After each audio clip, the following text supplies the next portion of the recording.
to the 70s. Kung Fu, of course, is one of those. Crypto has some of his old favorite mental powers back, psychokinesis, but now it's mapped to its own trigger for easy use, which allows him to magnetize other characters to it. You can magnetize characters, props, whatever. And when you're using PK Magnet, it also affects the environment around you. So anything that's not, anything that's a physical object, you can actually see your mental powers affecting it. And of course, you can just throw everybody into a gong and call it a day. Also back is the classic anal probe.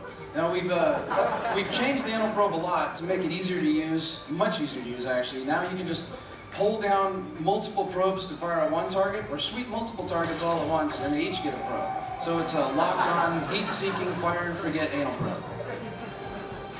Repeating one too, by the way. One feature we're really excited about is called Temporal Fist. This is a feature that Crypto learns from the Kung Fu Master. Early in the game, he has the ability to stop time. But as he learns from the Master these ancient furon mental powers, he learns how to manipulate objects in time. So you can freeze the world, mess it up, set up all kinds of crazy situations, usually putting humans in harm's way. And in this case, you can probably see what's about to happen here. This is monk bowling.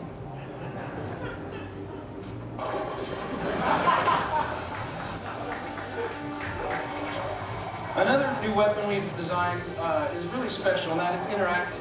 This is called the Venus Human Trap. It's an ancient furon weapon, but sometimes the old ways are best.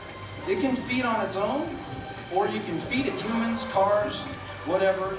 And as the more it eats, the more it spews out brain stems, which Crypto's in the business of collecting, or ammunition for your vehicles, for your weapons. The more you feed it, the bigger it gets, the more rewards it gives you.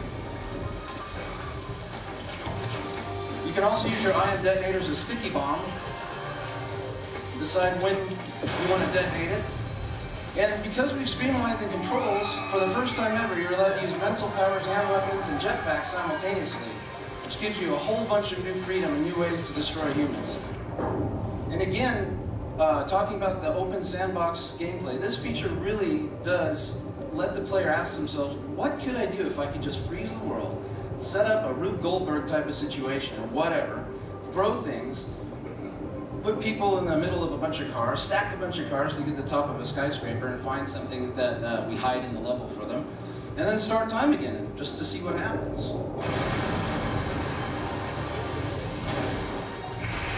The black hole gun. That's what Crypto needs if things get a little too hot. It'll suck anything and everything into it.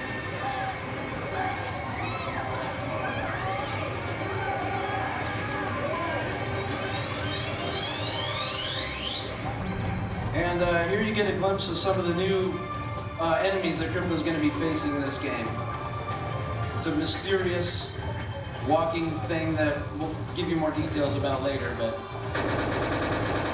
that's why he needs all these new mental powers. He needs to learn enlightenment in order to face this new enemy. And of course, what would a Destroy Humans game be without some awesome flying saucer stuff? Saucer is all new. He crashed his old one while flying drunk in Vegas one time. So now he's got the death ray, but it leaves persistent scars across the world. It'll scar the terrain, buildings.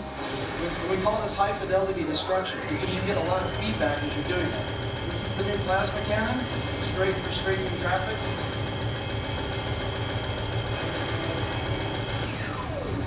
We also have a new weapon for the saucer called the Seeker drones. These will lock on and seek out anything in the world. They'll even punch through buildings to find their targets. A new weapon for the saucer is called the Tornadotron, which is what it sounds. It can even be fired while cloaked, so the humans think it's an act of God, not an alien. The Tornadotron will carve a path of destruction on its own, or you can tell it where to go, simply by pointing down to the ground and driving it. And here's an iconic symbol of the 70s that you can do now that you have high-fidelity destruction. You can carve your name or pictures. That'll stick around until that building is destroyed. Furthermore, every building is filled with hundreds and hundreds of humans that go screaming into the streets, which can suck up like a vacuum cleaner for instant processing.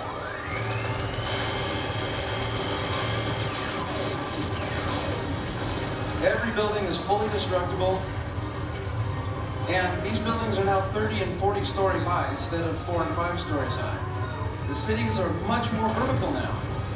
And because we added verticality to gameplay, we needed to add new challenges. So now we have air-to-air combat. So attack helicopters will chase crypto in the cities, between the skyscrapers, and we've got the whole slew of new weapons to deal with this problem. And of course, the quantum deconstructor is back for mega destruction. You can charge it up too. You take out a city block. Actually, I think you can take out 4 city blocks with this bomb.